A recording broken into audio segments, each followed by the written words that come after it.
Hi everyone, welcome to this instructional video that will show you how to fill out the Lead and Copper Corrosion Control Treatment Recommendation Form, also known as the CCT Recommendation Form, for non-transient, non-community, and for community water systems. The CCT Recommendation Form can be found in the ANR Online portal following the link in the description down below. Links to most Lead and Copper forms can be found in the Lead and Copper Rule website. Once you've signed into ANR Online, you can search for the form using the search bar. The form is titled Lead and Copper Corrosion Control Treatment Recommendation.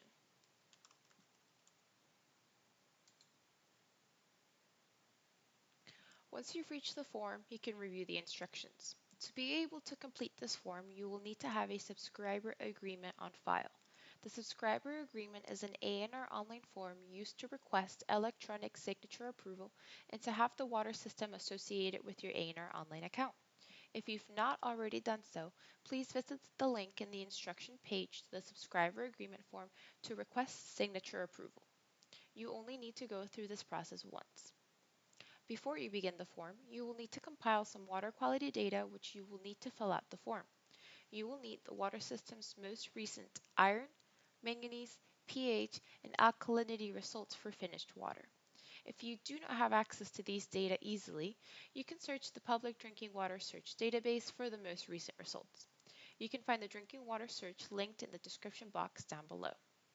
You will also need to know if you're trying to treat the drinking water for lead, copper, or both. After you've gathered the water chemistry data needed, you can scroll down and enter the WSID number for the water system that you're trying to submit the recommendation for. For this example, we'll use 20567. If you get an error saying that the WSID was not found, please ensure that you have an approved subscriber agreement on file. Any questions about the subscriber agreement can be directed to the ANR Online Services email address, which is linked in the description down below. And then you can click Begin Form Entry.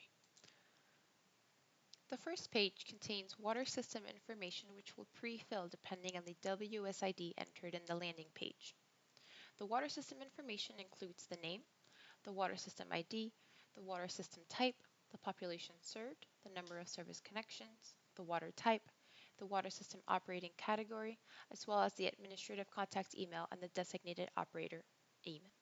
If any of the information on this page pre-fills incorrectly, please reach out to the Lead and Copper Rule Manager. If everything looks good, you can click on Next section. The Water Quality Information section will ask a series of water quality questions to help determine the treatment options that would work given the water system's specific water quality. The first question asks whether iron or manganese are present in the finished water. Present in this case means that iron is greater than 0.3 milligrams per liter and manganese is greater than 0.05 milligrams per liter. Let's take a look at the iron and manganese results that I compiled for the water system 20567. As you can see, the iron levels were last recorded at 0.04 milligrams per liter, which is lower than 0.3 milligrams per liter, and manganese was last recorded at 0.01 milligrams per liter, which is lower than 0.05 milligrams per liter. In this case, iron and manganese are below the designated values, which means the answer is no, iron and manganese are not present in the finished water. Moving on to the next question, it asks what contaminant needs to be addressed. In this case, the contaminant being addressed is lead only. And the finished water pH was determined to be 7.6, so I choose the range that best fits, and in this case is between 7.2 and 7.8. Next, we'll have to calculate the dissolved inorganic carbon, or DIC. You can use this table, which you can access through the link and clicking on the file, to determine the DIC value. You will need the latest alkalinity result and the pH for finished water. In this case, I mentioned the pH was last recorded at 7.6, so I have to find the pH within the x-axis, and the alkalinity was recorded at 100, so I have to find the alkalinity within the y-axis. To use this table, you will need to find where the values converge, and that will be the DIC. So for this example, a pH of 7.6 and an alkalinity of 100 converge at 25. So the DIC value in this case is 25, You can go back to the application, enter 25, and click Next Section. The Treatment Options section will calculate the recommended treatment options given the water quality data that you've entered thus far. For this example, given the data that I've entered, the form is recommended raising the pH with one of these recommended chemicals or adding orthophosphate. We recommend exploring all of these options before making a decision. If you have specific questions, you can reach out to your lead and copper rule manager and we can discuss the different options with the division chemist. Once you've reviewed the options and chosen what could work best for your system, you can hit Next Section. In the CCT Recommendation section, you will list out which treatment you're considering pursuing using this drop-down menu.